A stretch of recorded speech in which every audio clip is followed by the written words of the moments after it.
Salam əziz şagirdlər, hər vaxtınız xeyir olsun. Deməli, uzun bir aradan sonra yenidən görüşürük. Belə bir misal var, onu istəyirəm ki, sizinlə bərabər həll edək.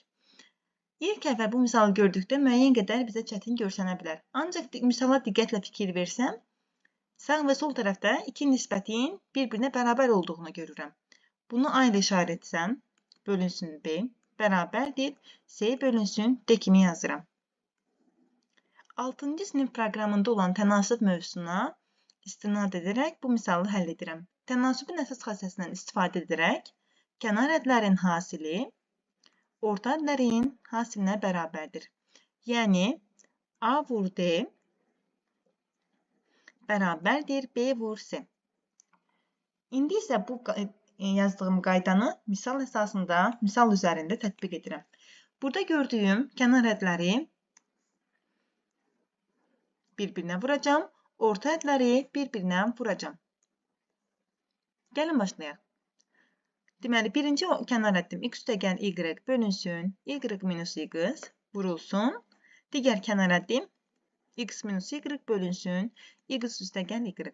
Bunu bərabərləşdirəcəm orta ədlərin hasilinə. Birinci orta əddim y bölünsün x minus y-dir. Vuracam, x bölünsün y-a. Sağ və sol tərəflərdə ixtisarlar varsa, həmin ixtisarları yerinə yetirirəm. Və burada bir dənə ixtisar da görürəm uşaqlar. X minus y-ı y minus x-a ixtisar edə bilərəm.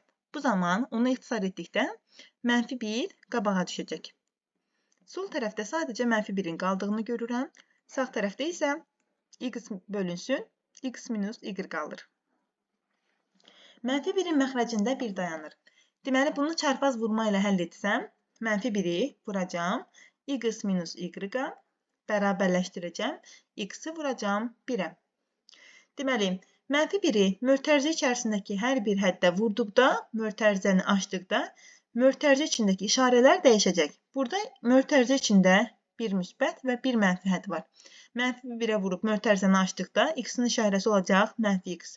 Üstəgəl, müsbət y bərabərdir x. Misalı daha da sadələşdirirəm. Burada x-ları bir tərəfə yığmaq istəyirəm. O zaman, deməli, bu misalın ardını buradan yazırıq. Deməli, y-ın yerini dəyişmirəm.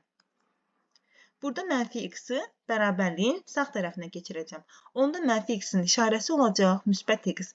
Digər müsbət x-i olduğu kimi saxlayıram.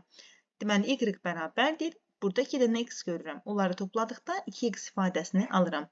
Bu da belə uşaqlar. Ümid edirəm hər şey aydın oldu.